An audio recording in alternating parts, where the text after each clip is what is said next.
beyond the Twilight Zone, past the outer limits of reality. You're listening to the Unicus Radio Hour with your host, Robert Stanley.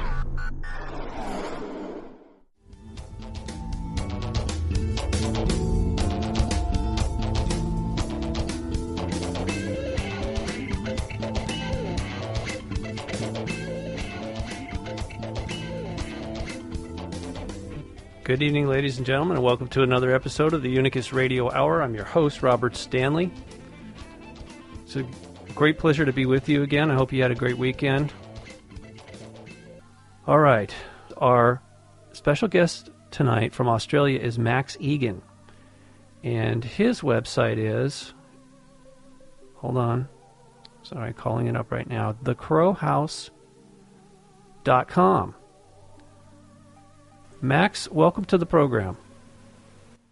Nice to be here, Robert. My pleasure, and thank you for being patient with me through these technical difficulties.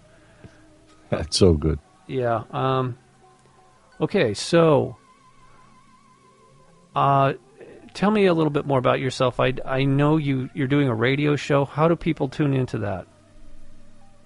People can go to the AmericanVoice.com radio station. They can tune in on their dials in America, but I don't know what the number is. You'd find it on the website. Okay. You'll find a link on my website, the Crow House. If you go there, you'll see a banner that says Join Max Igan on the American Voice. Okay. And you can go there, and you can stream the show from there every Friday night, or you can download the podcast from the Crow House every Saturday morning. Oh, nice. And I do a YouTube clip with it as well, and that gets posted Saturday mornings as well. So, yeah. Been doing that for about 5 or 6 years now, the radio show. And I've made probably 6 films and done a lot of YouTube clips and just been speaking out, doing the same thing you're doing, trying to get the word out to people, wake the world up as we need to do. Right. And yeah, it's been an ongoing thing. So yeah, it's all there on the Crow House. You'll find the link to the radio station. It's all there. Yes, that's true. You can also, if anybody who's interested, please check out Max's website, thecrowhouse.com, and it's got a lot of information and very cool stuff here. I mean, actually I was looking at it earlier today. Some of the stuff that really caught my eye were these quotes from some very serious comedy. Brilliant comedy from Bill Hicks, and one of my favorites is George Carlin. I mean, this is just incredibly profound insights that these gentlemen are offering to us. Of course, they're both passed away. Unfortunately, we didn't have them around very long, but or at least not long enough, in my opinion. I wish there was more people like that on this planet. Oh, absolutely. Look, George Carlin was a genius. He was an absolute genius with his social commentary. Yes. Very outspoken with what he said, and he really hit the nail on the head so many times. He took a critical look at society, and he really turned it on its head and presented it for what it was. And it takes a real genius to be able to do what he did and deliver it in such a way that people would look at it and laugh at the ridiculousness of the whole thing. Yeah. But really, when you look at all his material, all of his recent material was based on social commentary, and even a lot of his early material was based on social commentary. Uh-huh. And he was an absolute genius, and people really, really do need to listen to the underlying message of what he was trying to say. And you can tell that he really loved people. With all the stuff that he said and all the way he put people down and put society down, you can tell that he did it because he really loved mankind. Yes. And he was very struck by the tragedy of the human dilemma. And that's why he did what he did. And I absolutely adore the man. I think he was a genius. Yeah. I just wish he was still with us. Well, at least his words or his thoughts and deeds are still with us, and I guess that's about the best that we can say about anybody, right? Well, yeah, he's immortal now. He's definitely left a legacy behind, which is what we're here to do. We're here to leave the world better or different than how we found it. That's what I believe anyway. It's what you do with the time that's given to you here, and he's certainly left a legacy behind for future generations. And I think that in future, people are going to look at him. He'll go down as one of the, if not the greatest comedian in history, simply for his social commentary and his intellectual prowess. He was amazing. Yes. So how is it that you got started and the work that you're doing? I mean, was there a turning point for you, or have you always been awake and aware?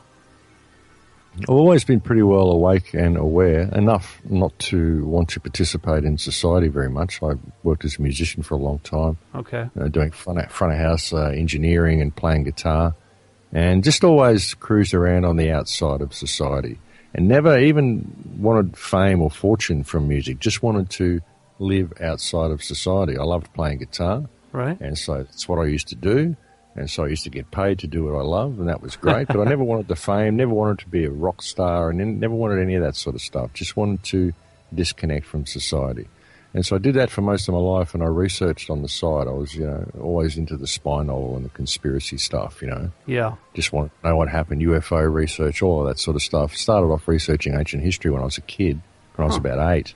Yeah. I found out about the pyramids, and I was hooked right from there. I just wanted to know how they built those things, Yeah. So that kind of led me down that path my whole life. And it was kind of a hobby. And then, like so many others, when 9/11 happened, the hobby turned into something serious. I thought, see. well, this is the big event we've been waiting for. This whole, Illuminati, the whole shadow government, all the stuff that we know about. We've been waiting for this big event that they're going to have to usher in this big final war to lock down humanity. Right. And then 9/11 happened, and I thought, well, hang on, this is serious. This isn't just a spy novel. This isn't just a hobby. This is the future of mankind. This is history in the making. And we're all participating in history. We forget that we're part of history. Here I am looking at all this stuff through history, trying to figure out what happened, and I'm not realizing that I'm part of history right now. We're making history. We are right now at one of the most pivotal points in history. This is the event we've been waiting for. And so I suddenly put music on the side, and it became my hobby, and my research became my main forte because I realized the need to get this information out to people. So that's what I started to do. I thought, well, I've got to do it in a way that people understand that I'm doing it because it needs to be done. I'm not doing it for money or anything. So I put it all out there for free. I make the films for free. I wrote the book on ancient history. I put that up there for free because I figured if people would understand that we've been lied to about every aspect of our history, perhaps they'll understand that we're being lied to about everything else as well. So it kind of starts there. Why would they lie that? Because that's when I started looking at ancient history. The big question to me was, why did they cover all this up? Right. Because obviously they must know. If I can figure this out, they can figure it out. They're not stupid. Am I to think that the academic world is so profoundly stupid that they can't see all this stuff that's right in front of their faces? Of course not. Yeah. So they covered it up. So why? Why did they cover it up? Why are they so intent on hiding our history from us? Yes. Because they don't want to know what we're capable of. They don't want to know what our true power is. They don't want us to know, And there's a reason for it, because they're shaping us, they're molding us, they're turning us into something else. They're turning us into something controllable. They're changing the whole human race, changing the human race's way of thinking, changing their relationship to the earth, changing their relationship to themselves. They're completely remodeling mankind. So we need to pay attention to this and look at where we're being led. And that it became necessary to speak out. So that's what I started to do. And that's been my main forte ever since, really. I've been doing it for quite a while. And I've been doing the radio show for 6 years now, which was amazing. It just kind of got dropped in my lap. And so that's what I've been doing. Wow. Well, that's interesting. I noticed that you did a conference in Egypt. What was your take there? I mean, did you ever figure out who built the pyramids and why? Well, I think the pyramids were poured, actually. I think that they were not carved stone. There's actually texts that exist on Elephantine Island, I think. Right. That show, there's a stela called the Famine Stele, and it shows you how they did it. It shows you how you can mix certain aggregates together and get the limestone from the Giza quarry and dissolve it in water and mix it with shells and certain minerals, and you can create this limestone, right, and pour it, basically. And that it shows how they did it on this stele. They tell you how they built these three monuments. And modern academia looks at that and says, "Oh, this is just theory and conjecture. This is nothing real. This is just mythology." Yeah. It's right there. They tell you how they did it, and you go and look at it. You look at the pyramids, and you see that there's these fine stones and fine bits of shell in there. It's everything that's written there that you'd use to make this limestone. And limestone from the Giza quarry is actually water soluble. So you can make this stuff. Of course, you're not allowed to take any of the limestone away from the quarry for testing because it's all part of an ancient historical site, you know. Yeah, right. So they won't let you do that. But they were poured. I firmly believe they were poured. That's how they did it. That's how they got them so perfect, you know. Sure. Why they were built, I mean, I can only speculate on that, and I haven't made up my mind on any one reason. There's all sorts of speculation on the purpose of the pyramids, what their purpose was. Yeah. I can still only speculate. So, I mean, there's no point muddying the waters now. There's thousands of books out there on people speculating on what they were for. I firmly believe they were an energetic device. They were an energy device of some kind. Yes. Whether it was electrical energy or whether it was etherical energy or what is open to debate again.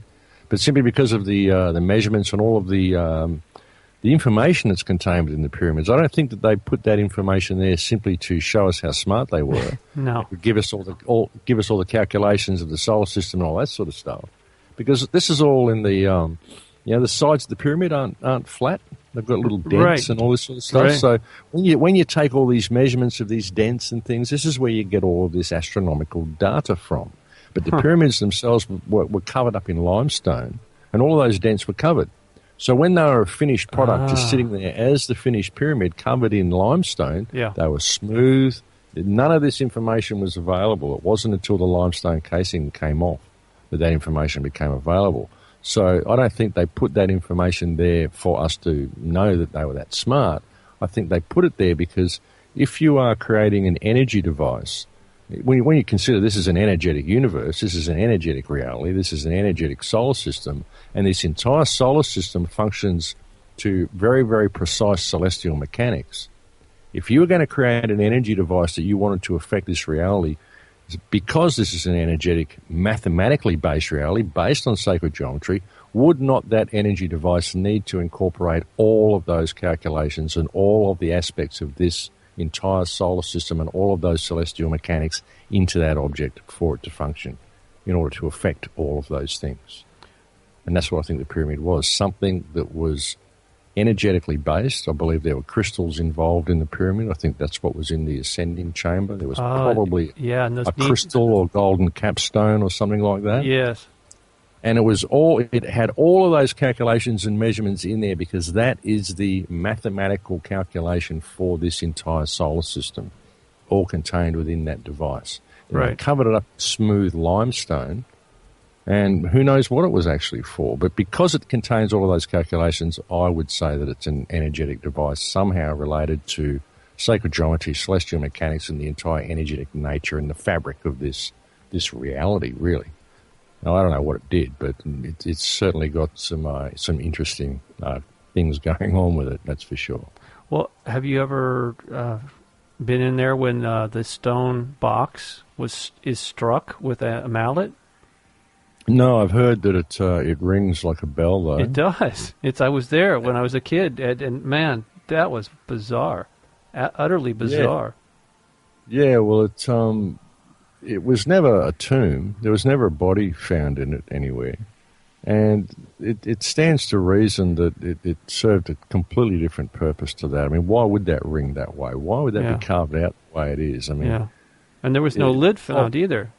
Or I mean, they didn't break in there. They had to break in, Max. I mean, they didn't even know how to get in there. They could get into the lower chambers. That was known for quite some time, and I believe they did some initiations in there. And I'm talking about not just the so-called Egyptians, but that place has been overrun by different groups of people for eons, and they obviously knew nothing about the pyramid because they had to break their way in there in 820 AD to the upper chamber. Yeah, exactly. Yeah. Exactly. They blew a hole in the side, found the passage, and found their way in, got in there, and found this sarcophagus or this big stone thing, and it was completely empty. And I thought they were going to find all this treasure. Yeah. They had to literally crawl through these tiny little passages. You know what it's like to Right. get in there. Right. Tiny little passages. You're crawling on your hands and knees on your belly to get through. Yeah. And then you get to this chamber, and there's nobody there. And they had to, like you say, blow a hole in the side of the pyramid to get in there. And because they found no sarcophagus and no treasure in there, you know what their excuse was? You know what they said? Grave robbers. Yeah, that makes perfect sense. Sure, Yeah, they did. grave robbers. Somehow the grave robbers got in there. They took all the treasure. They got it out these little tunnels that they had to crawl on their belly to get out, and then they covered up the hole on the side where they got in, so that nobody would know that they'd been there. Well, they also had to break into the so-called King's Chamber. The upper chamber was sealed with those incredible locks. I mean, those stone blocks are it's just the fact that they would seal it that well shows you that there was something in there that they didn't want people to the average human to be tampering with. I understand that there was also one of those stone boxes in the lower chamber, what they call the Queen's Chamber. Again, although there was no queen or any kind of royalty found there, but they supposedly had two of these boxes for whatever reason. Now, clearly they resonate, and I remember Tesla had built a very tiny device that would create a resonance that could literally tear down an entire building. So if they had something like that inside the pyramid that was, let's say, for example, you're right, there was a piezoelectrical crystal. If it was being resonated or pressure was being put on it, that thing could have been pumping out a tremendous amount of electricity, much like what Tesla wanted to do at Wardenclyffe. It could have literally been a wireless energy transmitting device, for all we know. Well, it could have been. An interesting thing as well is that there's an aquifer below the pyramid. Yes. Which is exactly the same as the aquifer that was below the building where Tesla, he built that big device and he blacked out that village. I can't remember the name of the town. Remember, he built a device outside of a town and he started it up, this lightning type machine. Okay. And it blacked out the whole local town. Was that Colorado Springs? It might have been, yeah. Yeah, because there's a lot of... There's an aquifer beneath that where he built that barn, where he had that device, which is exactly the same as the aquifer beneath the pyramid. Yeah. So it's very likely that it was all connected, to this earth energy stuff that Tesla knew how to access. So yeah, it stands to reason that it was some type of energy device that was based on celestial mechanics, based on the sacred geometric principles of this reality. Whoever built it knew exactly what they were doing. And we just thought, oh, no, it was built by this civilization to show us how clever they were and leave all this stuff there to show us that they knew all this information. Right. Well, I thought that for a while as well. But looking at it further, realizing that it was covered in limestone, I don't think that's what it was all about. I think it was absolutely an energy device of some description. God knows really what for. Right. I mean, you could speculate on all sorts of things, but all we can really do is speculate, Well, I mean, there's some, like you said, though, there's physical evidence, too, like the shells and the lime, which is part of cement. We know for a fact that they did things that we thought were carved. Let's say vases we thought was carved stone actually was exactly what you said. It was an artificial stone, like cement. In fact, they used a very fine type of cement to seal all those things, all those blocks together. There's no space between the blocks because they used a cement that's actually finer than Portland cement, is actually inferior to what they were using back then, whatever it was. Yeah, well, see, if you poured them a block at a time, yeah, they'd just sit on top, wouldn't they? They would just kind of merge, to one another. Yeah, because all you would be doing is making the forms, and that way they didn't have to. It makes a lot more sense actually, but still, though, exactly. I mean, it's still, there's the big granite blocks in the middle. Those are amazing. In the King's Chamber and stuff. There's still a lot of amazing stuff about it. Yeah, so it doesn't detract from still doesn't detract from how amazing the thing is, but.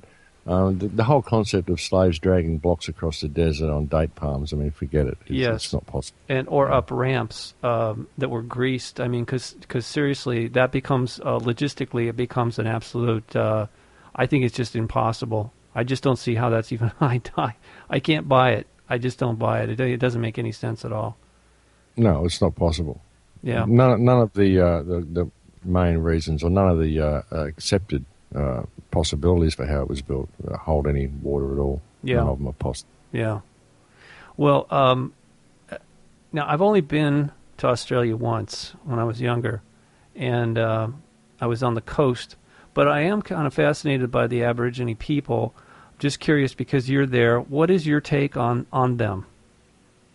Wonderful people, very connected, still very, very connected to the earth. Yeah. Truly wonderful people. You know, they've been brutalized by our culture. Yes. They don't handle our culture very well at all. They don't handle alcohol well. They don't handle Western food well. Right. It does terrible things to them. Yep. And because of that, they've been given a bad name. You know, but it's poison to these people. You give them alcohol, it's poison. It's white man's poison. It's not. It doesn't work with their metabolism, and it turns them into, you know, it's kind of like what it did to the Native Americans when you arrive with alcohol. It messes with their biology. They've lived here clean for thousands and thousands and thousands of years. Right. And then we suddenly come along and give them this poison that we've been consuming for centuries. Yeah. And it really messes with them, you know. Yeah. But as a people, they're a wonderful, connected people, really, really connected to the land. They really respect the land. Yes. And I've got some wonderful Aboriginal friends. They're among some of my dearest friends. So, I think wonderful people. Are they starting to be treated more equitably now? Look, the government makes great steps to say that they are, but Australia is a very racist country, basically. It is. It's a very racist country. It's a white supremacist country, unfortunately. There's a lot of white people here, man. You don't see a lot of coloured people in Australia. Yeah. You see Aboriginal people, but not many of them. Yeah. They're out in the country and out, on the reservations and wherever they up in Broome and where the Aboriginals are, where we keep the Aboriginals in the Northern Territory, just like that. Them. Yeah. Yeah. But you walk around the Gold Coast or Brisbane or you might see, 1 in 100 people is black, or 1 in 50 people is black. Yeah. You go to Europe, you go anywhere, and there's multicoloured people everywhere. But in Australia, there's a lot of white people. Right. And they say that they're not racist, but I just say, well, that's fine. Where's all the coloured people? I can't see any. When I go overseas, I got all my Arab friends, I got my South American friends, my Jamaican friends, I got my Negro friends, Yeah. I come to Australia and I got to go and hunt out my Aboriginal friends because they don't come to town much because they give them a hard time. So, it's just a racist country, and that's the way it is. Yeah, I'm sorry to hear that, but I'm just curious because, I don't know if how close you're paying attention to what's going on here in America, but we have been even, I find anyway, racism has not disappeared. In fact, it seems to be part of another wedge that's being driven to divide and conquer mankind, not just a race, but the human race. Oh, absolutely. It's played like it's a tool in the United States. Yeah. I mean, they play it to the hilt. They tell you that they're not racist, and then they act racist in every possible way. And you find that all races are racist. You find that black people are as racist as white people. Well, of course. It's just everybody's racist against everybody else. It's ridiculous, and it's a program. They're all running programs. It's just fiction. It's illusion. There's going to be a time when we look back in history and we think how ridiculous it was to even judge people by the amount of melanin in their skin. What is this about? It doesn't make sense. They're all people. It doesn't make sense at all. I just don't have a racist bone in my body. I remember when I was a child, I had one of my best friends, actually my first best friend, was the first week I went to school when I was 5 years old, and I met this little girl, and we became the greatest of friends. And I ended up getting beaten up at school because I was friends with this little girl, and my mother didn't want me to see this little girl, and all sorts of stuff. I couldn't figure out why. We were great friends, and her family was great. They were wonderful people, and I just loved them, Yeah. And it wasn't until years later that I figured out she was black. It wasn't. I was a teenager, and I was thinking about her one day, and I went, "Wow, Helen, she was black. She was Indian or Negro, or she was from somewhere. She had dark skin." Yeah. That's why everyone gave me a hard time. But I didn't notice. When I was a kid, I didn't even notice that she had dark skin. It took me till I was a teenager before I figured it out that was what the problem was. Yeah. Yeah. Because when you're a kid, you just don't see it. You see the eyes, you see the soul, you see the person, you see the real individual in there. You see the real human being in front of you. Yeah. And so racism is taught. It's a program that people run. They're trained to be racist. You know, if they were left to their own devices, it wouldn't exist. I firmly believe that. Oh, I'm sure you're right about that. In fact, I think when the world was tribal, that there was a lot more cohesion. In fact, I know there was a lot of intertribal marriage. It was a way of keeping things strong. And I'm not saying that things were perfect. I know that they had disagreements a lot of times, but my understanding about marriage and adoption between tribes was it was intentional as a way of keeping the gene pool strong and also socially bringing people together that way. Yeah, of course, keeping peace between the tribes. Yeah, and yeah, of course, you know. Well, anyway, you know what? The thing, I'm very optimistic, despite all the nonsense that's going on, and it's looking more and more insane. It's just when I see the politicians in Washington D.C. Having their little wargasms about the latest, greatest rationale for murder, because that's what it is, murder for hire. I mean, it's an industry, but it goes deeper than that. I don't know if you've ever looked at my books or my website about Washington, D.C., Max, but it's something that I got involved in 8 years ago, and I know that there is a demonic or satanic element that is prevalent in that city. It's obviously not the only city, but it is a stronghold for the dark forces. And they do sinister things in the name of national security. And it's horrendous. It really is. And I think people are starting, at least the people I'm in contact with through this program and my website, they know, they can see through it. They know what's going on, and they're not fooled. And at some point, I do see it's going to end badly for the parasitic politicians of Washington, D.C., and I know that's why they built all their little deep underground military bases where they can supposedly hide, or off-world, whatever. But actually, there's no place to hide. Judgment, you can't hide from yourself. I mean, and Judgment Day will come. I'm not saying in a Christian term, but ultimately there will be a day of reckoning for I mean, like karma. It just I would not want to be in their shoes, is all I'm saying. Yeah, look, there will come a day of reckoning for them. Yeah. But, you know, unfortunately, you know, the day of reckoning may be delivered to the people of the United States before it goes to them, because the people of the United States will catch the brunt, of course, of whatever is being delivered to those people. And it's really unfortunate to see what the United States has become. It really is, because the veil of secrecy has, you know, at last come down.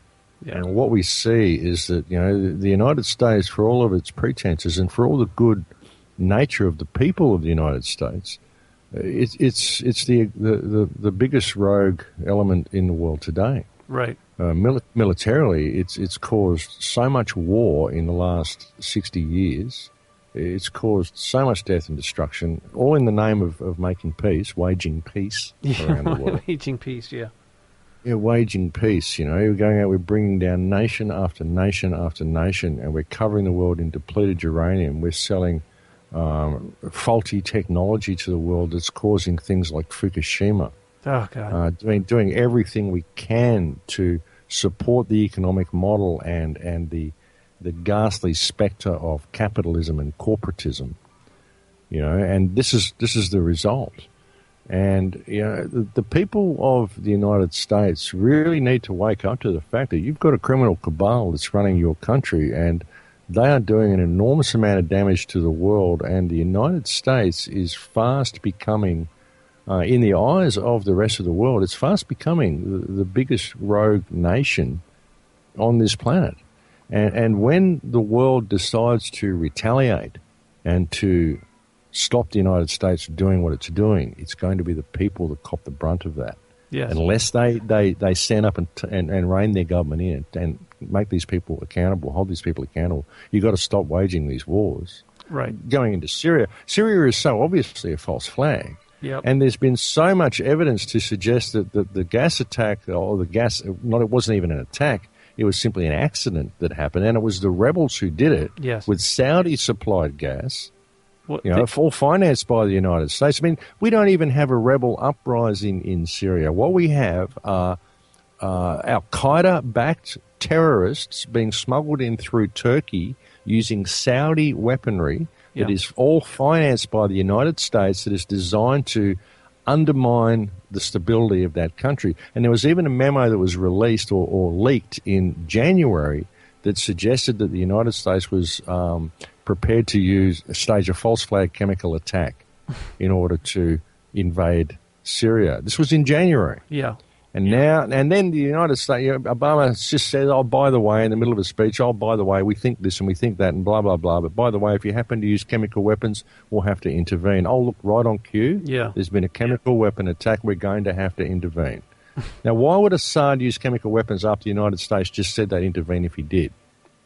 The only people that would use chemical weapons would be someone who wants the United States to intervene. Right. And this would be the rebels, because they're Al-Qaeda United States-backed rebels. And what is the United States doing backing Al-Qaeda in overthrowing this country? Isn't Al-Qaeda a terrorist organization everywhere else they are? But then suddenly if they're in a place where the United States wants that government overthrown, they're the good guys. What's this all about? Yeah. So people need to pay attention to what's going on here. You've got a criminal rogue element that has taken over the government in the United States. And if you really look at it, what's going on in Syria, it's about banking, it's about resources. And the biggest resource is the people of Syria. The biggest resource in any country is the people. Even if it's gold or oil or fuel or whatever's there, it's the people that get it out of the ground. The people are the resource in every country. True. That's the biggest resource on the planet. And Syria doesn't have a central bank. And so this is why they're going in there. This is why they went into Afghanistan, why they've gone into Iraq, why they've done Libya, and now they're doing Syria. It's about banking, and it's about resources. So you've got a criminal cabal puppeteered by European banksters that's running the United States, and it's being used as a rogue element that is waging a military campaign against the rest of the world. And these wars are not nation-building. They are not to protect or preserve freedom. They are about death and destruction, basically. Right. That's what these wars are about. They're not to protect anybody. And you guys have got to deal with this, because, as I said, if you don't, eventually the world's going to say, look, we've had enough. Yes. And then it's going to come down on the American people. They're going to say, well, you were the ones who let this happen. You elected this government. You let this government do what it did. They don't understand that the American people are so brutalized by the US propaganda machine, which is so powerful. Yes. And they honestly believe what this corporate controlled media tells them. They believe they're the good guys, and their government are doing a great thing to go out and help the world and deliver freedom and democracy to the world. Yeah. But they're not. Yeah. It's just waging war, and you need to pay attention. Well, the other thing is that we're all under surveillance, so it would be very difficult to organize and dismantle what has been established. And I knew Eisenhower could see it coming. He already knew back in the 50s. He was trying to warn us, but I don't think he was specific enough or alarmist enough to really garner any kind of action or support to here in America. That probably would have been a better time to do it back when we were. But the thing is, when people are fat, dumb, and happy like that, they don't really want to change course, and it probably is going to take a catastrophe here before people are going to, and it's slowly happening, the way they're dismantling the country and devaluing our currency, and every chance they get, it seems like there's more and more regulations being heaped up onto us. I mean, ridiculous 2,000-page bills passed. A lot of times they don't even know what's in it, but all they know is that they have to pass it because they're scared. They know that if the people wake up at any point, there's going to be an uprising, and they're all going to be removed from office, to put it politely. And so they don't want to let that happen, and that's why they obviously keep very close tabs on everybody, because no, of course we're not all terrorists, but are we enemies of the state? Well, of course, everybody... Potentially, yeah. Everybody's a potential enemy of the state. Anybody who wants freedom is a potential enemy of the state. Anybody who questions the actions of government is a potential enemy of the state. That's why they've got all the FEMA camps. But they'll just slowly squeeze society. They'll keep raising prices. They'll keep introducing laws. They make it possible for anybody to break a law at any moment of the day or night without even realising that they're doing it. You know, because they create so many laws that you don't even know you're stepping out, crack on the sidewalk. Oops, there's a law against that. Yeah. You know? Yeah. Oh, shit, I can't pay that $10 fine, so you're going to have to go to jail. You've racked up a lot of them now. We're going to have to give you a week in the slammer. And once you're in there, it's a privately run jail. Oh, look, you abused the guard while you're in there. We're going to have to keep you in there for another month now. Yeah. Okay. And they just keep pushing you and keep pushing you. So it turns the whole human experience into a commodity. And if you're not working and doing what the banksters need you to do, well, they'll put you in the jail system. They'll get you making number plates or get you making something else that they need for the system. You know, they'll treat you like a slave. And it's privately run, so they keep you in there as long as they can. It just turns every part of your life into a commodity. It's all about commerce. They feed you food that gives you cancer.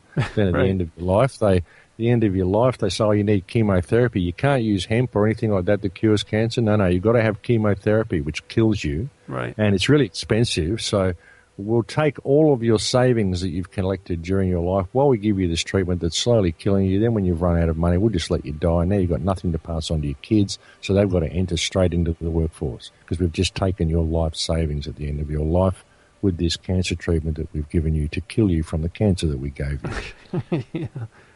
Yeah. You see, this is the way they run it. This is what the human experience has been reduced to, because the whole human experience has been reduced to commerce. It's just a factory.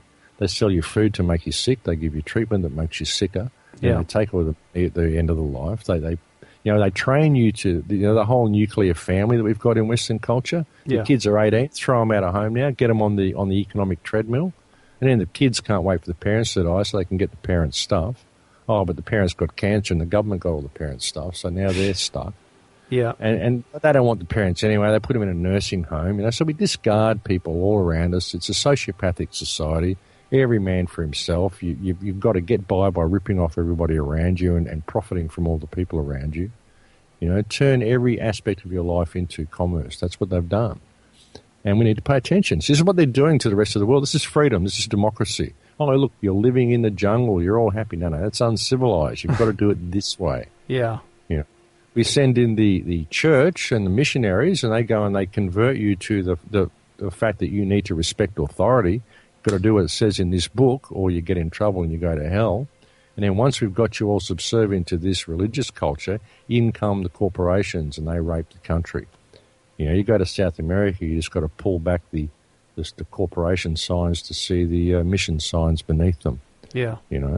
This is the way they do it. They go out and they just corporatize the entire planet. That's what the New World Order is. It's a global corporation that's been created. Yeah. And the muscle that's being used to create is the United States. So you guys got to pay attention because it isn't even America doing it. It's the muscle that controls the United States, which is European cartels, but it's the people of the United States of America that are going to cop the brunt when the world suddenly turns around and slaps America in the face. It's going to be you guys who cop the flak. Yep. The guys who actually did it, they'll run off to their bunkers. They'll be safe. They don't care. They got all the gold. They got all the seeds. They've left you with GM crop and Fukushima and a whole polluted reality. You work it out. We'll go and hide down here for a while. Yeah. So we need to nip it in the bud before that happens. Well, that's a tall order, Max. I mean, it's easier said than done, right? Well, it is. But people, if they look around them, they listen to shows like this, and they simply pay attention, then we can do it. Just start questioning authority, building strong ties with your neighbourhood so you can stand together and question authority, and realise that there are no leaders to this. There is no movement you can join. Right. There are no leaders. There can be no leaders. This is like millions and millions of worms eating their way through the timber of their structure. There's nothing they can do to stop that. We're like white ants. Termites, Yeah. So there is no leader. This is an idea whose time has come. This is the time in history when human consciousness wakes up to what it is. We all wake up to what we are. We wake up to the fact that we are all equal. We are all created equal. No one has any authority over you. No one has any right of ownership over you. This whole system, this 2,000-word, 200-page memos, these are fiction. These are words on paper. They don't mean anything. Right. And not only that, but they were written by public trustees that you employ to do the opposite of what they're doing. Right. If they're writing rules which impede your ability to be you, they're in breach of trust. It's as simple as that. That's not what you employ them to do. Well, of course. Do they swear to serve the American people when they go to office? Yeah, I know. You know, so... But holding them accountable, Max, under the current system, it's very difficult to bring any of them to justice as far as I know. So what are you saying? Civil disobedience or what? Well, I'm saying civil disobedience, but on a mass scale. And the thing is, I don't want to bring them to justice. I don't care what they did. I just don't want them to inflict themselves on my life, and I won't let them destroy the world around me. Right. You know, right. I'm not interested in taking them to court or anything like that. Just go away. Go away. Go and live somewhere. Or go and live in the slums. Go live on Christmas Island where you put the refugees. Go and live there for a while. See how you like it. I mean, I'm not interested in holding them accountable. I don't care what they did. I don't want to go and go to a court and stand there and gloat because they've been locked up for hundreds of years. I don't care. I just want the world to change. I want the society to go in a different direction it's going in. I just think we all need to stop complying with this system and start doing what is morally right in all that we do. And not what's right for us personally, but just what's right.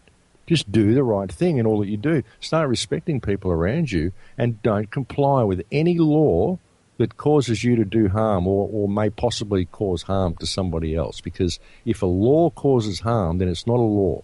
It's actually breaking the law. It's legislation that some politician has put in place to supersede law and remove law from the planet, because there's only one law, and that's do no harm. Right.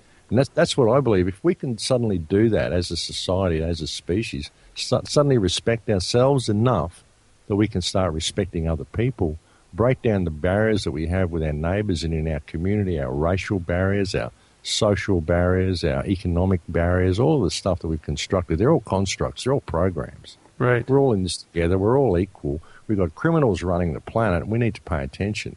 They're able to do what they do, because we pay taxes to them, and when they say jump, we say how high. True. Stop paying your taxes and don't jump. All get together and say, hey, we've realised that your game's up. We see you. We know what you're doing. Right. We've figured it out. We're not going to do this anymore. All the soldiers should come home. All the police should wake up to the fact that they're supporting corporate corruption rather than the people. Yeah. We're only going to get this through respect. That's what I've been saying on the show for years. We've got to start respecting each other. Once we do that, the whole world could change, and we don't need accountability. They'll be accountable for themselves. If the world just suddenly starts waking up, and we all start respecting each other and helping each other and doing what human beings do naturally, which is be caring, nurturing creatures. This is what we are. Right. These psychopaths that are running the planet, they'll be rejected by the whole world. They won't be able to show their faces anywhere. They'll get plenty of punishment. They'll have to go and scrounge on rubbish tips to survive, because we're not going to give them anything or help them or do what they say. Right. The Rothschilds and Obama can stand there and clench his fist and stamp up and down and scream, obey me, all he wants. No, I'm not going to obey you. You're nobody. Actually, you've done a lot of bad stuff. Go away. You're a naughty boy. I'll slap you on the wrist. Yes. Go and live somewhere else. Go away. I'm not interested. They have no shame. They really don't have any shame or humanity. They've lost their humanity. It's obvious, and that's why I go back to what I said about possession by parasitic entities that are non-physical, how they've literally hijacked the bodies. Are you familiar with Steve Richards? Steve Richards in Australia here, Holographic Kinetics. Yes, absolutely. He's, I know Steve. Well, I've had him on my show once because people in my audience said, based on what you've been saying now for a few years about these entities, they said, you really need to talk to Steve. So I did, and it was very eye-opening. I never claimed to know everything about these entities, but it was very, very instructive what he told me about the relationships that we enter into with them, whether we know it or not, So we have to first of all be responsible, understand that we are responsible for everything that's going on. Like you were saying, Americans clearly are acting irresponsibly by letting these criminals run around and misrepresenting us and doing dirty deeds around the globe like this in our name. I mean, that definitely, it's unacceptable, right? But well, it is irresponsible. But I mean, you could say, well, they're programmed to be that way. But there comes a time when you think, look, it's in your face, guys. I mean, how much where's your line in the sand? Right, how much more obvious does it have to get? Well, here's my point though. If I don't think you've seen my research. There are, on a nightly or daily basis, there are UFOs coming into Washington D.C. And over a period of years, I mean, it started. The first documentation was 1850. Up until the present, though, it seems to have increased. The activity is going on. Now, you have a government that's saying that this isn't happening, that these things don't exist, and yet they are coming into Washington, D.C. airspace on a regular basis. To me, that was stinking of a cover-up, like I mean, the mother of all cover-ups, in my opinion. How can you come to a place where you're not even welcome on a covert basis like that over a period of, more than 100 years? How could you be coming there unless there wasn't some agenda that was being served covertly? Well, yeah, that makes sense. Absolutely. So you know what? I'd like to send you. I'm trying to think how to do it. Do I have your email? I know through your website I can email you, but can you just give me the beginning numbers or letters of your? Because if I have it, I don't remember where it is. I've got an email from you in my. Okay, if you could just reply to it. Reply to that, and then I will send you a digital copy of my second book in particular. I would highly recommend that you read the conclusion first, so that you make sense of not only this conversation, but what has been covered up. The covert history of Washington, D.C. is shocking. And I say that as a person who has spent now 8 years researching and reporting on that. I didn't ask for that. It sort of fell into my lap. And I wasn't too happy about it, but you know what? Somebody had to do it, and nobody else wanted to do it, and actually I didn't even want to do it. But it had to be done. It really had. Somebody had to air the dirty laundry, okay? Fortunately, they did. I didn't suffer too badly for it. I mean, they just tried to scare the hell out of me.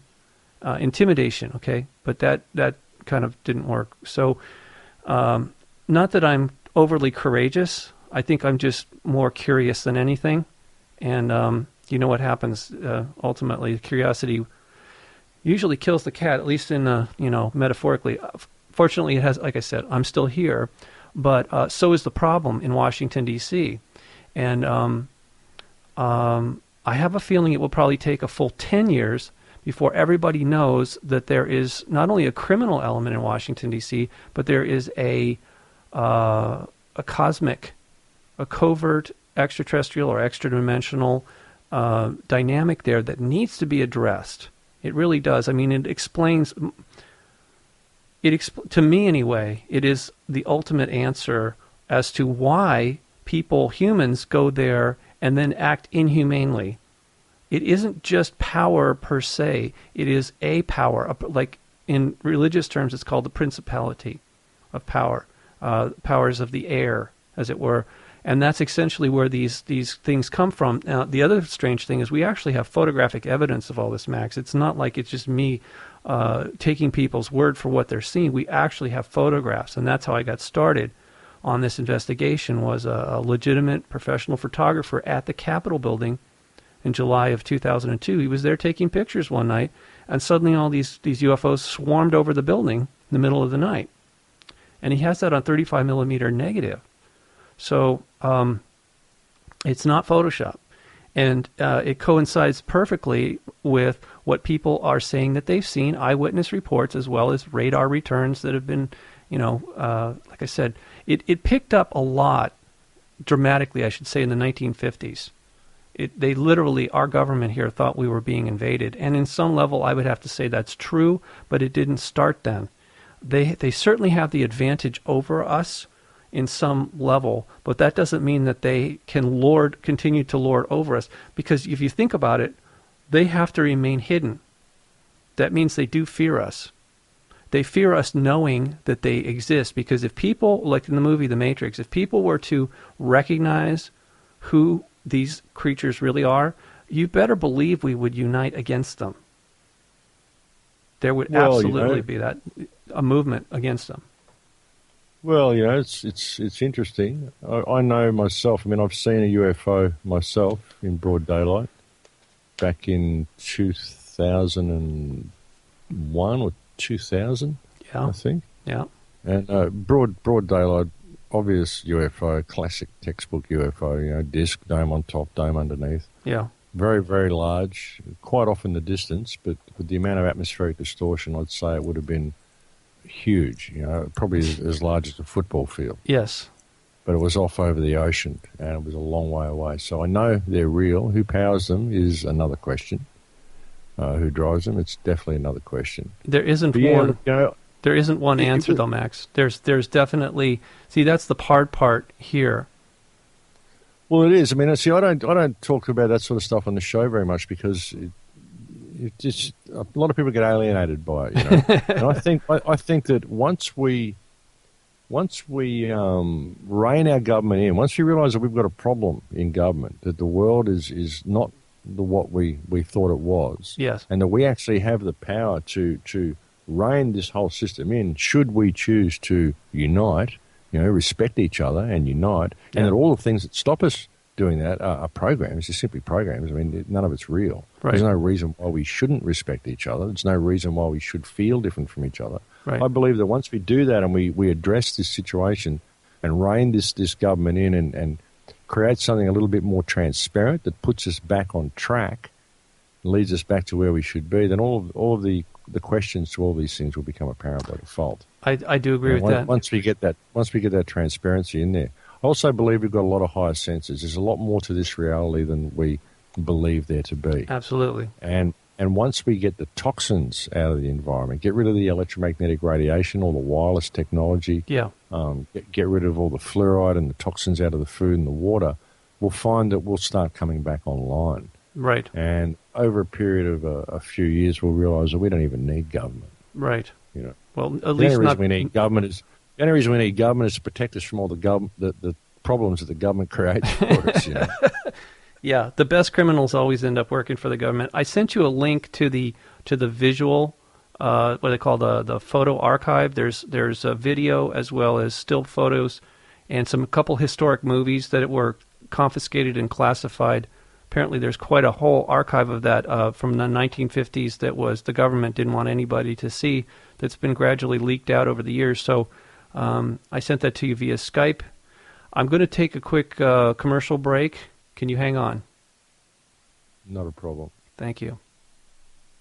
There's a lot more going on behind the scenes, and I know people, especially people who listen to shows like this or use the internet, are finding out that every day that there's just something not right, obviously, with our world. And I don't know what to believe about Fukushima because I'm obviously not there, but I'm seeing so much information coming across the wires every day. I mean, they're saying now it's probably the most life-threatening event that the planet has ever seen. Do you agree with that? In many ways I do, because of its potential they don't know how to stop it. It's right on the edge of the ocean. Yeah. It's much, much, much bigger than Chernobyl. It's pouring about 300 tons of nuclear radioactive water into the ocean every day. Good Lord. It's been doing so for 2.5 years. It's completely uncontained. It's still exactly the way it was on day one. They haven't been able to put a concrete sarcophagus over it. Yeah. And it's 50 meters from the ocean, so it's just pouring waste into the ocean. Is there anything being done that you know of? And if not, why not? Well, there's nothing being done. Japan's calling out for international help now. They're admitting that they don't know what to do. Okay. Now, you've got to understand Japan's a very technologically advanced culture. Yeah, I understand. They can do just about anything. That's the thing. What can you do with this? What can we do with it? That's the question. I think, the greatest minds on Earth need to sit down together. All governments need to stop what they're doing and pay attention to what's going on in Fukushima, because this affects the entire planet. Yes. And it's a potentially extinction-level event. As far as animal life goes, I mean, plants mutate. Plants don't mind radiation that much. They'll just change. The Earth will change. The Earth will handle it. Yeah. It won't kill the Earth. It'll kill us, but it won't kill the Earth. The Earth will simply go about its business, and it'll adapt. This will just be a new phase for the Earth, the radioactive phase. Oh, God. And, the plant life will flourish. A lot of insect life will flourish. A lot of animal life will change. A lot of reptile life will simply change. Some of it may flourish. But humans won't. We won't be here anymore. Wow. So, and there won't be much life left in the oceans either, probably. Be plant life, but there won't be much animal life left in the oceans. So it could mean the end of all animal life. It is a very, very hazardous event, and it's a very important event. And while it's all going on, we got people saying, "Oh, look, forget that. We're just going to go and drop depleted uranium on Syria. We'll just add to the global radiation problem, just in order to keep the people safe, of course." Yeah, right. So, yeah, I mean, people aren't paying attention. What are they even discussing war for? What are they even discussing, hadron colliders and all the stuff they're talking about? Let's look at this problem, Fukushima. Let's fix this. These are American reactors. These are GE and Westinghouse reactors that are put there. Yes. Old Phase 1 reactors. So the US should take a little bit of responsibility for this. Yeah, just a and little. We need to... And apart from that, you can't say it's a Japanese problem and, the money and this. That's what's holding us back, isn't it? The cost of doing it. I mean, what is this? This is life on the planet. You're putting an economic value on it. They're saying, it's doing, $2 billion worth of damage to the nearby reefs, Yeah. How can you even put a dollar value on a coral reef? It's a coral reef. You can't say it's worth $2 billion. It's life. It's a coral reef, for God's sake. Hey, but Max, so, look, before that, they were also doing all the nuclear testing in the Pacific. I mean, I know. And it seems to me that this is deliberate by the powers that be. Well, it's because they're insane. These are mad scientists. I mean, think about it, the nuclear testing. I mean, you only need to test it once, don't you? Okay, it works. We know it works. We tested it. How many nuclear tests have they done? How many thousands and thousands of nuclear tests have they done? Yeah. You only got to test it once. We know it works. Okay, it blew up. Great. Don't do anything to me, or I'll drop one on you and you'll blow up. We know it works. I tested it. That's it. Done. So they're mad, but they do this stuff anyway. Even think about nuclear tests. The first atomic test that they did when Oppenheimer was developing the atomic bomb, the first ever atomic test that they did, they were not sure whether it wouldn't ignite the atmosphere. Right. They thought, well, this is the atom. We're splitting the atom here. Everything's made of atoms. When we split the atom, there's a possibility it could create a chain reaction and ignite the entire atmosphere of the planet. But we'll do the test anyway. Right. Because they're mad. They're insane. When they turned on the Hadron Collider, that big collider that they built to see if they could find a Higgs boson, right. Bombarding quarks together to see if they can find a Higgs boson, like we really need this.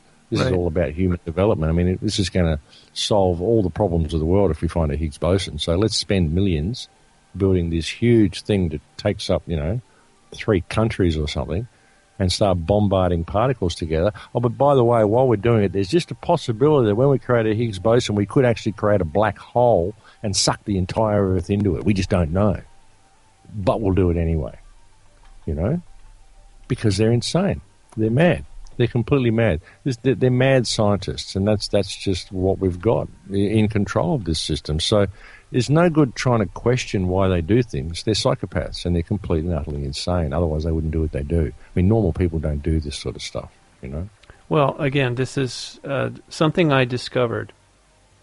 It's not new to me, and it's one of the reasons I was speaking with Steve Richards. I just sent you the link to an article I wrote back in 2011, and I've been updating it regularly as I get new information. But there appears to be some sort of energy parasites that live among us covertly. They're non-physical, but they need negative energy from us in order to survive here. That's one of the reasons I think they're not even from this universe. But in any case, they're here, and this is something they've been doing, is manipulating us, manipulating our minds. Not everybody, but enough of us that we cause harm to ourselves or others, and in the process, there's a negative, dark energy that they actually acquire, and it's a big problem. Personally, I think that explains a lot. You can't just say they're insane. That doesn't really. There's more to it. I mean, you can say that, but it's not really getting to the heart of the matter, in my opinion. So that's just one reason I'm bringing it up. If you haven't seen that work, that's another thing. Let's consider it an extension of what I learned about Washington, D.C.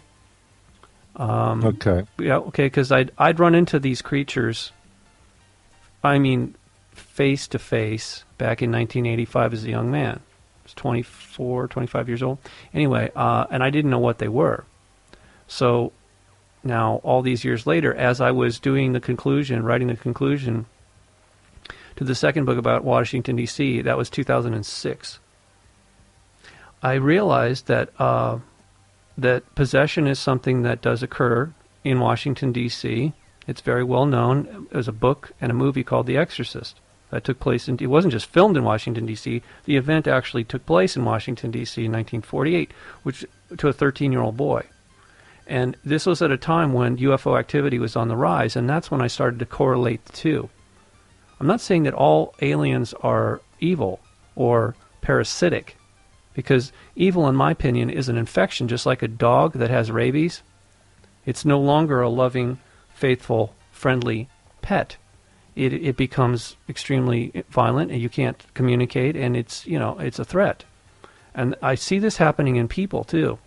So when we say psychopath, to me, it's code for an infection. Evil is an infection by these.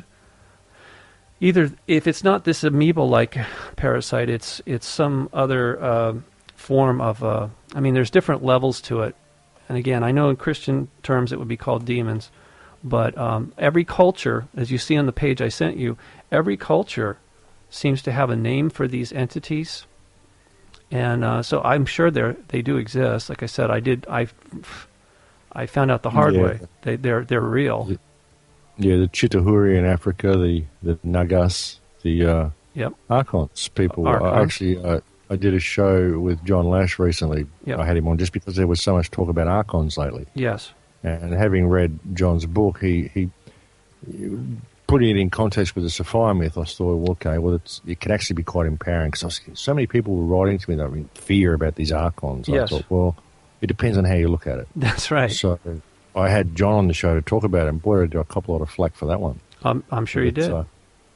But yeah, it's just you got to look at all possibilities. It is interesting, the concept of mind parasites and the concept. I mean, this exists in Native American culture. It exists in Australian Aboriginal culture. It exists in all cultures. That's right. So, and if you go to South America and you do ceremony, an ayahuasca ceremony, yep, and actually talk to the spirit world, actually access that world, and people may listen to me say that and say, "Oh, demonology, what's he doing?" But no, this is serious stuff. Shamanism and the access to the spirit realm and your higher senses coming online. These are real things. Yes, and there's a lot more to human consciousness than what we can perceive in this reality.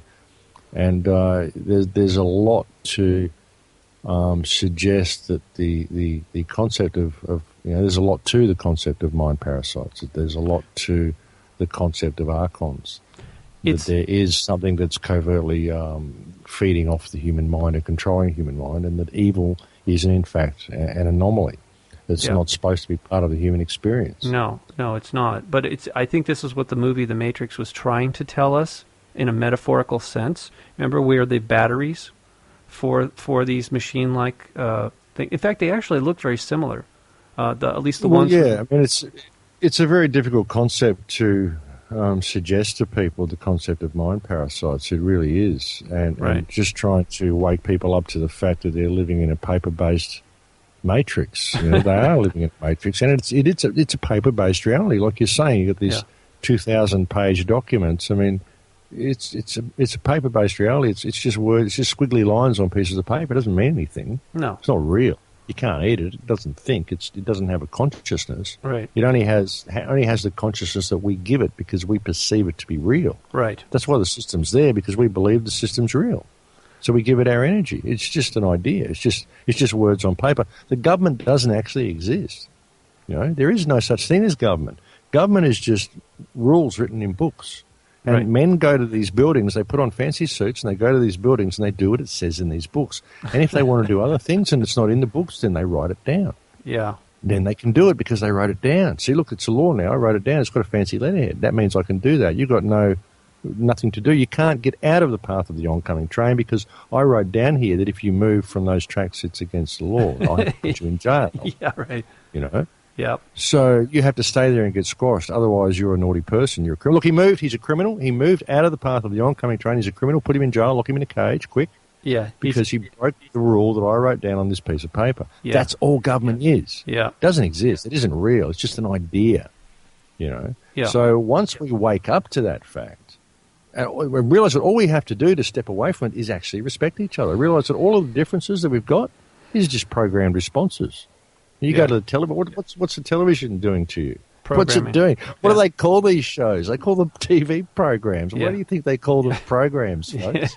I mean, they tell you what they're doing to you. Yes. And all you have to do is take off the rose-colored glasses, step back a little bit, and think what your body is, what you actually are. This frequency of consciousness that is inhabiting this biological computer. What you are a perspective of consciousness, seeing reality from your unique perspective that no one else has, and you're absolutely perfect because you're perfect at being you. No one can do that better than you, and that's what you're here to do, obviously, because that's who you are, and that's what everybody else is here to do as well, is to be themselves and to have that perspective. You really see that, and you go, wow, reality looks completely different from here, and suddenly you can respect yourself and you can respect others. All the barriers break down, and we simply step away from the fiction. It's really that easy. Yeah. If people could just see it. And then the question of who are these parasites? Do they exist? What's going on? It'll all be apparent by default if we simply step away from the system. Like I said, Obama, Joe Biden, these guys can stand there and stomp their fists and clench their fists and scream out, "Obey me," as much as they want. Yeah. We won't. We don't have to. That's just a silly band standing there screaming because he thinks he owns you. Right. But he doesn't. So, it's really simple for us to step away from it. But, this is why almost every show I've done, I've spoken about empowerment, and I've spoken about the need for people to understand who and what they are so they can own themselves, stand in the power of themselves, because then they can respect themselves, and that's how we fix the problem. It's all about the individual knowing themselves and realizing there is no movement to join. You are the salvation you've been looking for. You are what you've been looking for the whole time. We're all looking for someone to come and save us. Right. But we're not prepared to stand in the power of who we are, and that's what will save us. Right. We become our own saviors, and well, I mean, I think we're on an interrupted journey. Honestly, it's again, one of the things about the article that I sent you the link to is that there's actually pictures there of these particular entities that the Gnostics were. They said there was a reptilian, and then there was another one that John typically calls them the Greys, and I disagree. I don't think that's what they said at all. What they said is it looked like a human embryo, and I've got the pictures there that I think substantiate that what they were seeing, what the Gnostic shamans were actually seeing, are these amoeba-like. They're not tiny like amoeba, but they are very similar to amoeba, and I've got pictures of that too. So the reason I'm telling you this is because not everybody's got the message yet, but it's incredibly empowering when people can actually see their adversary and face them, confront them directly, because that's been part of the problem. The covert nature, just like in military, in warfare, if you have any kind of stealth, just the advantage of a surprise like that over your prey, it just makes it easier for you to, sneak up on them and take advantage. And that's really what I find is part of the problem here is people don't know that there's a problem. They don't. The system is set up to protect itself. Okay, and absolutely, so that's, absolutely, and people police themselves as well. People are too scared to think outside of the box because they're scared of what their peers might think. That's right, the implications of it all. But I'm trying. Here's the thing. Ever since I put that out in 2011, and it hasn't been that's not a very long time ago. Okay, we're talking maybe 2 years. You would not believe how well. Maybe you would. There have been people, literally thousands of people from all over the world, that have heard me talking about it and seen that particular page with those pictures, and they have written to me. So that's what my next book is about, in part. You know, sort of the good, bad, and the ugly. I call it Archons and Angels, but it's these people are all telling me the same thing. They have seen them, they have dealt with them, some very successfully, others not as successfully. But I really think the time is coming, Max, where everybody is going to have an opportunity to know who the oppressor is, who is the master manipulator, and what can be done about it. And if you do nothing, then you've basically you agree to let them control you. Well, yeah, I can see that. I mean, I think that once people own themselves, all this stuff will become apparent. I think we really have to reestablish our connection with ourselves. Everybody has to. Yeah. That's what I've tried so hard to do on the radio show. Mm-hmm. I'm going to start a project called the Full Circle Project. I wanted to try to get it started this year, but probably won't happen until next year now. Okay.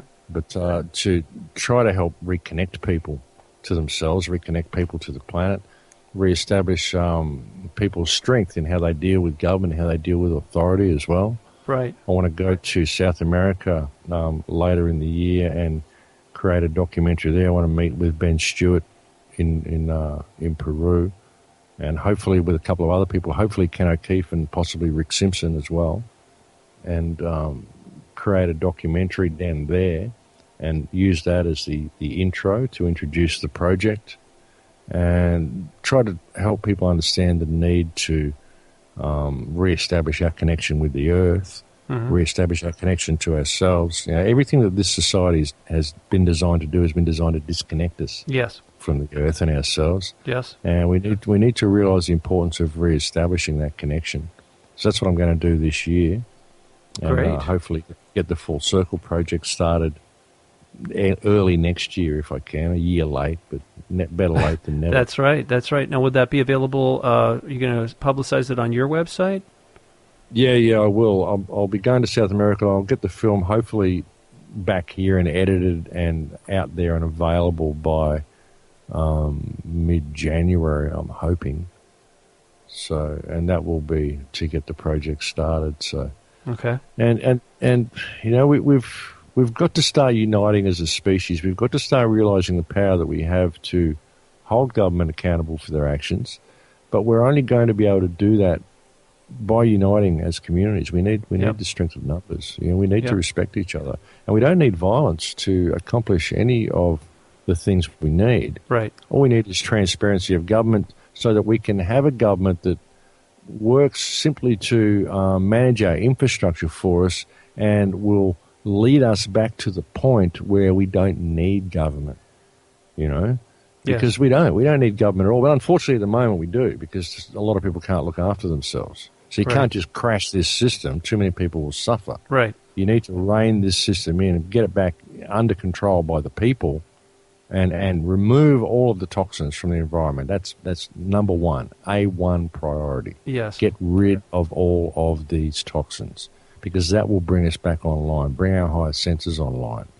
And then we'll start to know really what's going on. We'll start to experience more of reality. And if there is any truth to concepts such as the Archons, if these things are really going on, if there really are extra sensory forces that are in control that are superimposing evil over our consciousness, if there is truth to the tales of the indigenous cultures around the planet, then we will find out. Yes. Okay, whoops, hold on. What happened here? Max, are you still there? Okay, hang on. Darn it, I am trying to add this call. What happened? Okay, what happened then? I just got put on hold. You there, Robert? Yeah, okay, good. All right, you guys are both on the... I'm sorry, just a little... I'm so slow with technology these days. Yes, caller, you're on. That's Go okay. ahead. You're on with Hey, Max. how you guys doing tonight? Good, how are you? Is this Ed? Good. Yeah. Mm-hmm. Hi, Ed. You're on with Hey, Max. Hey, Max, I got to tell you, I've been following your work for a while. Your videos are phenomenal, and I wanted to make a special point to tell everybody that's listening to go to your website and see your phenomenal videos on how to awaken and what's really going on. Well, thank you, brother. I appreciate the kind words. I really do. And, you know, I know you guys were talking about waking people up, and easier said than done, Max. I mean, I've sent so many emails to people about this Syria thing and the nonsense that's being, you know, that's been on the TV with these idiots, McCain, Graham, and Biden, just ranting and raving, and it's just a replay. I'm having flashback of the yellow cake thing when Colin Powell was on there. You know what I'm saying? Oh, and, yeah. It's amazing. Totally, it's theater. I don't know how people can't see it. It's so obviously staged, and even the rebels have even admitted to a very, very well-respected Associated Press reporter, Dale Gavlak, that they were responsible for it. It was chemical weapons that blew up in a tunnel because they didn't know how to handle it. It wasn't. They didn't even actually attack anyone. It was just mishandling of chemical weapons that were provided to them by Saudi Arabia. And they were manufactured in Britain. That's one of the reasons Britain backed out. Oh, look, it's unbelievable. You got chemical weapons being supplied by Saudis, all financed by the United States and created by Britain. I mean, what's going on here? Oh no, we got to go and bomb. We got to go and bomb the people. Unbelievable. You know? Well, you know, last week there was a big train movements of military equipment going through New Orleans that were just miles long, and it makes you wonder, you know, if they're just gearing up for this anyway, or, you know, there was a talk about that FEMA region, Area 3, a bunch of stuff going on there that they're expecting in, I believe it's November, and that's when Comet Ison's going to be very close to the Earth. So, I don't know, there's a lot going on right now. That's for sure. Which way was the military equipment going? Was it going towards the ocean, or? Well, I'm not sure. That they didn't specify. You didn't know whether it was going to get loaded on ships or whether it was going in to be used domestically. That's the big question. I'm not sure. Anyway, you know, there's a big domestic buildup because they're expecting something in the FEMA 3 region, which is Virginia, Washington, D.C., Delaware, Maryland, and Pennsylvania, I believe. Yeah, well, they're really pushing for it. They're really, really pushing for it. I mean, I feel so much for my American brothers and sisters at the moment because you guys are really right on the front line, and you know, you've still got a chance now to rein all this in. You know, if the people will simply unite and stand up peacefully, you can still do this. Right. You've still got the numbers to do it, and they haven't got full control yet. You know, they almost have, but you can still do it. But my God, people have got to wake up and really pay attention to this. Well, how are they going to wake up? I mean, they're too busy watching the television and playing with their iPhones or smartphones. Yeah. I know, man. I know. I've been trying for 6 years, brother. I've been speaking directly to the American people, and it's very difficult, and it's getting beyond a joke. And like I was saying earlier in the show, it's going to go very badly for the American people with what's coming from their government or from the rest of the world when the rest of the world decides to retaliate. Yeah, because it's going to happen eventually. You know, the United States is going to pay for some of the damage it's doing. And unfortunately, the people are going to cop the brunt. I know, and what they've done in my name and Robert's name and everyone who's awake. I mean, I you know, we had a holiday this weekend. Not everyone, but quite a few people put out the American flag, and I haven't put out my American flag in 20 years. Yeah, well, it's a bit of a shameful thing at the moment, really. It's a shame to see what America's become. It really is.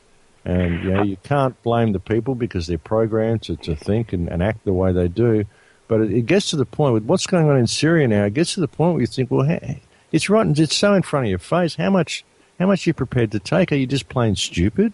I mean, how can we tell you that? I mean, if you can't see the writing on the wall that's right in front of you, what can we do to save you? Even worth saving. I mean, how much can we give to you people?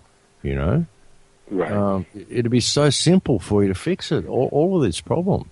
You've got to realize that America is not exporting freedom; it's exporting death and destruction. And we've got to pay attention and stop this happening. You know. Well, they did that with that PNAC agreement, a Project for a New American Century, where they have all these countries on their hit list, and they've been just going country after country after country. I know, and the document's right there for everybody to go and read. It's right there. And that's exactly right. And nobody wants to see them. What are you going to do? Hit people over the head with a stick? I mean, my friends are quickly defriending me because I'm trying to wake them up, and I'm trying to do it gently, and I'm losing friends. Yeah, I know. They'd rather not hear. They'd rather put their head in the ground. I feel like I'm living in a sea of mannequins. Yeah, I know. It's very difficult. I can say to people, maybe they should travel. Just go and travel a bit. Go down to South America. Go and see what's happening down there. Go and check it out. Go to Palestine. Go to Gaza. I did. That's where you're all heading. Yeah. The world is turning into Palestine. The way of Palestine will be the way of the world. Checkpoints and walls. This is where we're going, folks. Yeah. You got to pay attention. Don't think it can't happen to the United States, because it is happening to the United States. It's been. I remember like 5 years ago, I sent out the 10 steps of fascism, to people, and they were all giving me like, well, "What are you talking about?" I said, "Look around you." Look, it's coming to a head though. People are waking up, and look what just happened in Britain. The whole Parliament said no to Cameron. Cameron started his warmongering to, we got to go in and back Obama, we've got to go and protect the people, and the whole Parliament said no. We'd like to see some evidence first of wrongdoing, because they know. They know. There was documents leaked in January that said the United States was going to stage a false flag chemical attack in Syria. Yeah. And they've just done it. And the Syrians themselves, the rebels themselves, have admitted responsibility for it. It's reported everywhere except the United States. That's right. The whole world knows. And the United States go, we'll go and do it without the rest of the world backing us because we want to do the right thing, The rest of the world knows it's the wrong thing. Yeah, we've been arming those rebels Max, we've been those rebels have gotten a lot of material from us, especially during the Libya. Once we were done in Libya, it was shipped out to Syria. It's one of the reasons that Benghazi was such a debacle. They had to cover it up because it led back to the machinations that were involved in Syria was directly connected to Libya, just like in Egypt, and before that Iraq. And I mean, good God. Everybody knows. Everybody knows. The whole world knows. The only people who don't know are those Americans who are still stupid enough to swallow what the mainstream media is telling them, or still programmed enough. I shouldn't say stupid. Yes, right. I know, but look at our elections. We have two choices: shit or shit with gravy. That's the choices. Seriously. Okay. Yeah. And I'm not giving my power away. I didn't vote, and I haven't voted in quite a while because I refuse to give my power away to these idiots. Yeah, it's pretty bad. It's pretty bad. And God help the fleets that are out there if they have some of those Russian-built missiles. The S-300 missiles are damn near unstoppable. Yeah, well, if things go bad and go pear-shaped, I mean, none of the world supports what the United States is doing in Syria.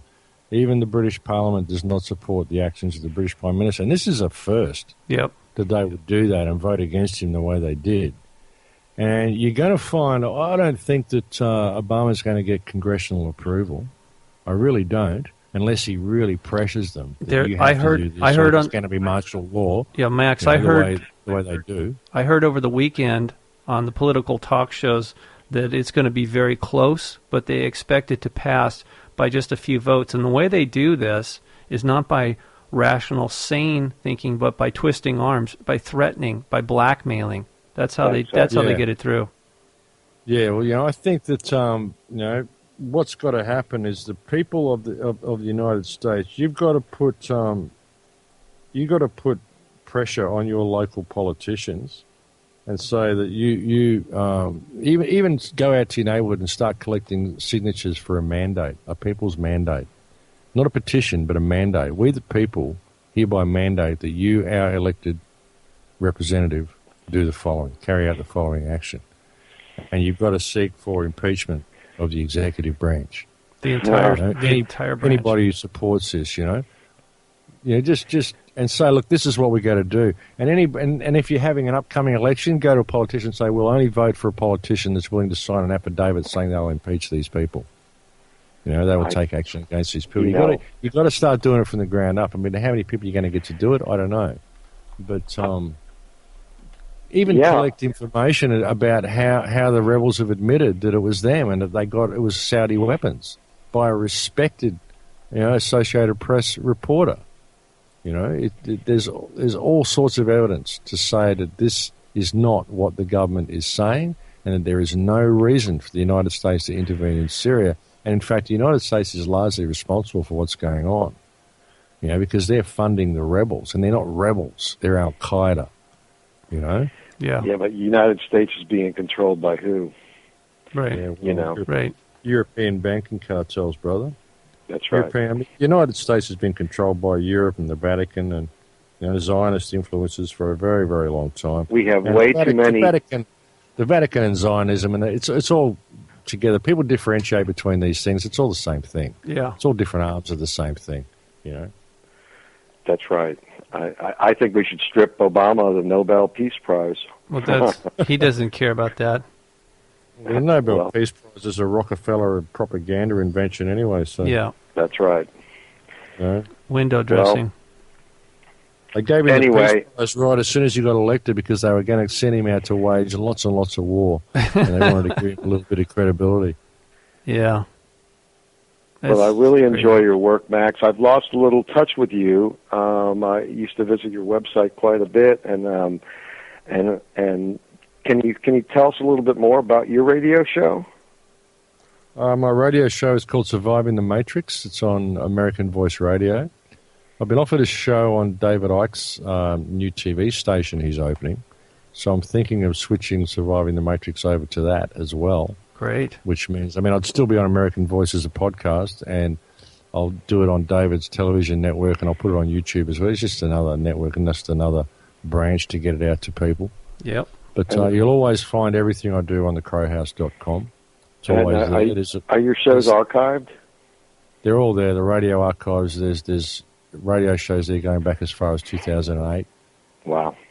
Great. I've got six films all there. Everything that I do is all on the Crow House. There's hundreds and hundreds of links. If you go to the articles archives, it's all alphabetical. There's hundreds of links that have been put there over the years.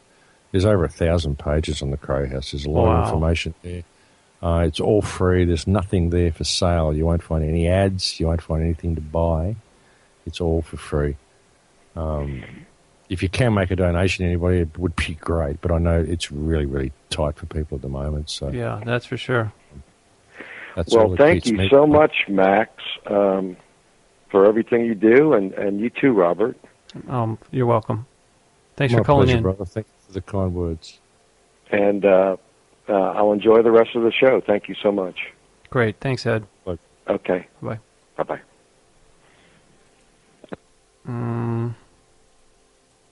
Damn it. I'm sorry. Did I just hang up on Max again? No. Okay, I'm sorry. still here. I am really struggling. Sorry. I don't know what is wrong with me. Well, actually I do. I think I'm a little depressed. My son is moving out of the house. He's a teenager. And it's been very I'm having separation anxiety. Yeah. So going out into the wide world, it's a difficult time. It is. We'll get through it. It's not the end of the world. It's just a new beginning. So, yeah. That's what we do in our culture. We're trained to have our kids leave, and the kids are trained that they want to leave. They want to get out on their own. Yeah. In many other cultures, the family would simply build a little guest house on the side for the children to move into. Yes. And then when the parents get old, they'll move into the guest house and give the main house to the kids, you know? I know. My wife's Chinese, and so, yes, her expectation was that he was going to stick a little closer to home. And he's not that far away. It's just that, you know, we only have one child, so it's especially for me, because I'm a stay-at-home dad. I spend a lot of time raising him, and it's harder for her emotionally. It's harder for me mentally to wrap my mind around the fact that I'm not the doting dad anymore. So anyway, that's just part of my life's path right now. I do appreciate this show, though, because I feel like this is a cyber tribe. And I'm sure you have your own cyber tribe, and that we're linking up. This was, in fact, like I said, I was encouraged to speak to you by people in my audience. You know, that's I just didn't know about you, but I didn't know about Steve Richards either. And so I appreciate when people in this audience give me leads like that or encouragement to, to link up with people like yourself.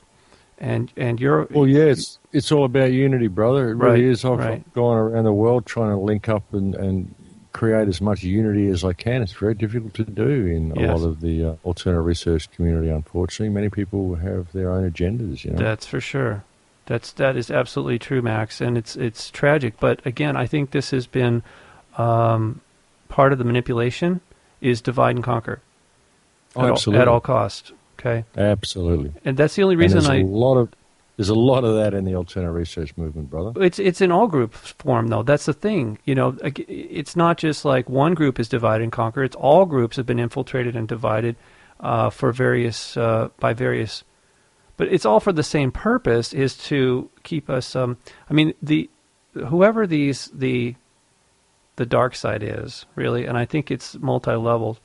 They don't want us to unite because they know that we're much stronger, and they certainly they can't afford to be exposed. That's why I've been sort of bringing it up to you repeatedly. I know there's people in this audience who are tired of me talking about it, and it's not an excuse for a person's bad behavior by any stretch of the imagination. But it's like if your dog has rabies, do you now hate the dog? No. I mean, do you ignore it? No. I mean, if you could cure it, would you? Of course. I mean, I don't think putting a bullet through the dog's head is really, I mean, that's kind of been, so far, that's the only treatment, is to destroy the animal. That's the way they put it. Exactly. This is what I say about why I'm not interested in vengeance against these people. I don't care what they did. Right. I just care what we do. I don't care what anybody did. I care what we do from this point. We're aware that the problem exists now. What are we going to do about it? We can sit here and point the finger as much as we want. Right. But unless we've got a workable plan for the future, I don't care. Bring these people along. Maybe they'll be cured. Maybe they'll work it out. If they can't, then they'll be discarded. They'll be their own punishment. That's right, because they're stuck in their own personal hell. You're absolutely right. Yeah. You're absolutely right. Because, I've seen this, Max, where honestly, everything has been provided for us. We're really supposed to just be taking care of each other. Obviously, taking responsibility for oneself initially, but I do think that we have been led astray. It's an interrupted journey. This was a paradise planet. Are you familiar with Dr. Jonathan Gray? He's another Aussie down in. Look, I'm not. I'm sorry. He's a very fundamentalist kind of guy, but he has written some interesting books, fascinating books as an archaeologist. He's considered a maverick, very much a maverick.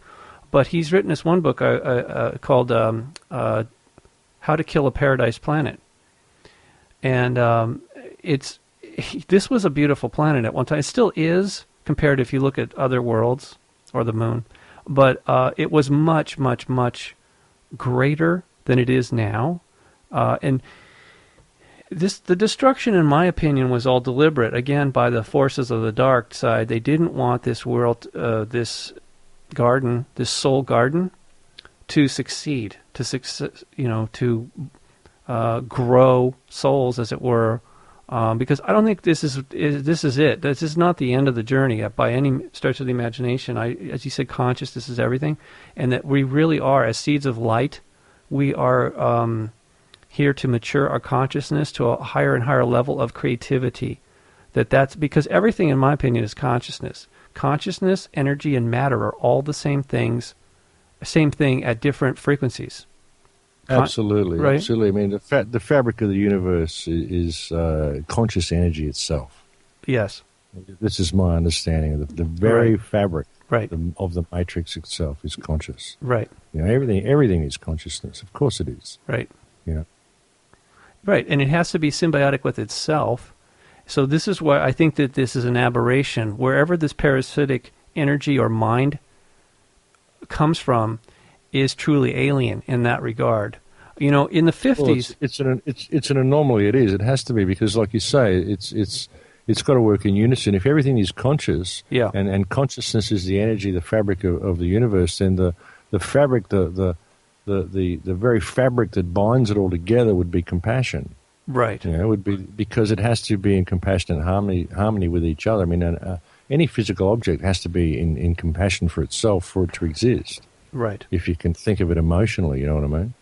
Well, one of the things I understand is our government, specifically the American military government, was approached by benevolent extraterrestrials who offered to assist us along our path.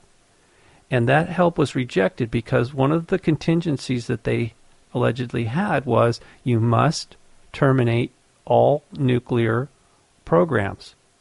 And they said because we have seen where this leads to, and there's no point in us helping you if you're going to go down a dead end street, literally. So this was rejected again because at the time, and I don't know how long this has been going on, but I suspect it's quite some time that the manipulation by these interdimensional beings that are parasitic, they literally have taken over the minds of not everybody, but enough of, especially those who we would call leaders of our society. They are under the influence. So again, it doesn't excuse their behavior, but I think it gives a clearer explanation or a more complete explanation for some of what we would consider insane behavior. Well, yeah, I mean, it's possible. It could also be possible that it's comforting to think that way. It may be. It's an off-world force. We're not responsible, Well, no, I never said that. I never said we're not responsible because here's the thing. Here's the thing. And this is what Steve Richards said, I thought was very telling. We, whether we're aware of it or not, our intention opens the door to the agreement, which leads to the manifestation. So everybody enters into a contract. It doesn't matter if you're aware of it or not. You're still responsible for it, and that's what I found very empowering about speaking with him. It was extremely clear. I mean, extraordinarily sobering, Max, to speak with somebody like that. He didn't sugarcoat it at all. He was extremely blunt, not in a mean way either. He was just speaking the truth. Well, yeah, and this is ancient Aboriginal understandings as well. Yes. Right? And it's I mean, he's quite an amazing character. Actually, when I was in England, one of his mentors or one of his students, or someone who he mentored, one of the girls that he taught, a girl called Jacinta, was a very dear friend of mine from Australia. She happened to be in London when I was there. Really? Drove me around London a lot. She was practicing holographic kinetics in London. Uh-huh. It is quite interesting. You see, what I say is that all this will become apparent. Right. See, often when a lot of people look at this and they think about off-world and they think about whether there is a predator or whatever, they tend to think, oh, well, if it's the Archons, if there's a predator, if it's a mind parasite, there's nothing I can do about it. And that's not true, though. I know it isn't, but a lot of them, they do. They go into fear mode. That's why I had John Lash on. Yes. Because I wanted them to think, well, if this is happening, then there's another side to the story. If you look at it within the context of the myth, and if you really look at the Nagamani writings, the myth seems to be a big part of it. Yes. So if you're going to look at the Archons, you should look at the myth. Of course. And if you do, you'll find it's actually quite empowering information. Oh, yes. And that's why I had him on, so people can look at it from that respect. So I think if you're going to be talking about mind parasites, you really need to be putting it in context so that people find the information empowering, because Right. we've got a danger of people locking down and getting this information and really shutting themselves down to it.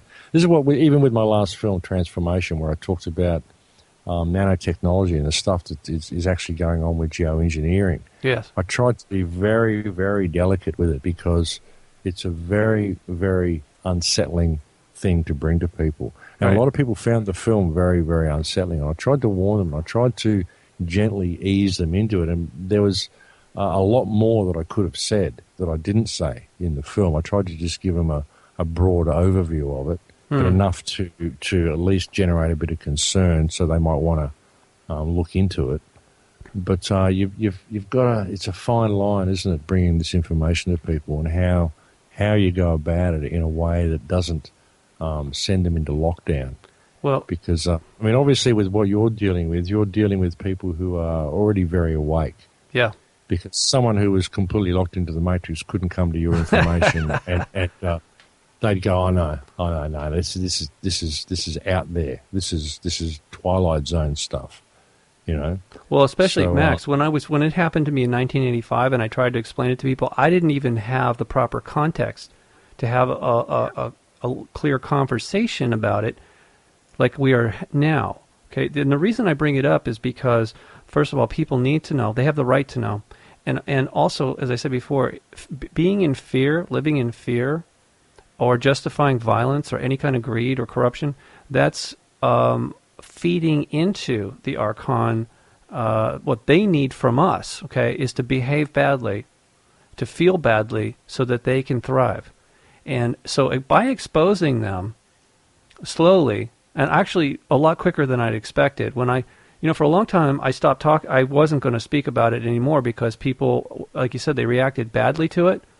And I understood that, but now that I have the photographs of them, and especially in that article, ultimately what's going to become a book. That's how my whole investigation in Washington, D.C. started. It was just one article with the photographs were taken in July 2002.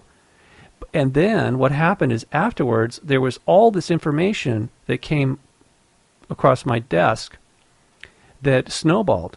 And ultimately, that's how I wrote the first book, which led to the second book, which led to my awareness that these things are truly existent. It's not a myth. They do exist. Of course, we can speak about it in mythological terms, but they're absolutely real. They would like us to believe that they're not. That's one of the advantages they have over quite a few people. But the tide is turning. I say to you and this audience that the tipping point is coming very, very rapidly. Well, it'll be interesting to see, brother. Yes, it will. So, again, I appreciate you being very patient with me. I promise I will send you a link to this show if you'd like. I do archive these shows, and I appreciate it if you keep me posted on the, what did you call it, the project you're doing again? What was the name of it? The Full Circle Full Project. Circle Project.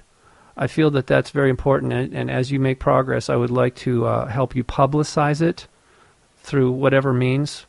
I just want to bring in anything I can find to get involved to empower communities, and Right. we'll bring it to whichever communities we can. I want to be able to even get tree planting, local reforestation programs going wherever we go. I want to be able to have talks. I want to be able to get a method of, I figure if we're doing tree planting, then that will give us an opening to local council, and the mayor's going to want to come and big note himself because we're planting trees. Yeah. Which will give us an opportunity to maybe sit on stage and talk to the mayor in front of the crowd about things such as trust agreements and the actual role of government. It'd be a bit of an ambush for them, but do it politely and plant that seed in the minds of people. Yes, absolutely. So get empowerment back into the community. And I want to also feature local and indigenous music and crafts and culture and trees and, really feature the local culture wherever we go. And the need to return to shamanistic ways and more natural ways of doing things, to realize that everything that's been brought to us by academia and science is actually the alternate way of doing things. What they give you is mainstream medicine. This is alternate medicine. Yes. Natural medicines that we had for years, we weren't sick the way we are now. Right. We didn't have all these diseases. I mean, modern medicine has cured a few things, couple of things, not a problem. Yeah. But most of what it's done is create sickness. And it's an alternate medicine. It's even hijacked the word alternate. Yeah. Because natural medicine is natural and scientific medicine is an alternate way of doing things to what we've done for centuries. Absolutely. So we need to reestablish these things and start reestablishing natural ways and realizing that we need communities that are going to benefit mankind and nurture our creative expression. That's what we're here to do, is to express ourselves creatively and experience the art of our lives. Yes. So I want to try to bring this back to, bring us full circle back to that, back to where we should be. Sounds That's wonderful. what the project's about. Yeah, I'm all for it. It sounds wonderful. When you talk about medicine, though, I do remember what another thing Steve said was that everything has consciousness, and that would include the drugs that people put in their body. There's a certain level of consciousness, and okay, you might say, well, you can clearly see it manifest in what we call side effects. Oh yeah. This is programmed, literally, a level of you know how consciousness can program water to take different shapes based on the frequencies that it receives? Yeah, exactly. Okay. So drugs that we ingest or inject are also crystalline, part of the crystalline matrix that actually has a certain amount of consciousness programmed into them. So if you think about it, if you really look at it that way, through that template, you can see that this is intentional. What's being done to us is absolutely... I know you'd mentioned it before. I'm just reaffirming what you had said earlier. They're doing this intentionally to us. Oh, yeah. Oh, absolutely. So, anyway, again, your website is thecrowhouse.com. Max Igan, very much appreciate the work you're doing, and again, I can't thank you enough for spending time with me. Despite my technical difficulties, I do very much appreciate your time. My pleasure, Robert. Happy to come on any time and keep up the good work. I'll check out your website and your stuff. Okay, great. Thank you, and take care. Okay, bye-bye. Bye. Well, that was fun. I don't know who suggested this conversation, but thank you. I know it was someone from my audience, but... Okay, well, that concludes another episode of the Unicus Radio Hour. I hope you did enjoy it. I know I did. And Max is he's a gift. He's truly a gift. So tonight was a terrific Tuesday, September 3rd, 2013. Please be good to each other. And until next time, good night, and God bless.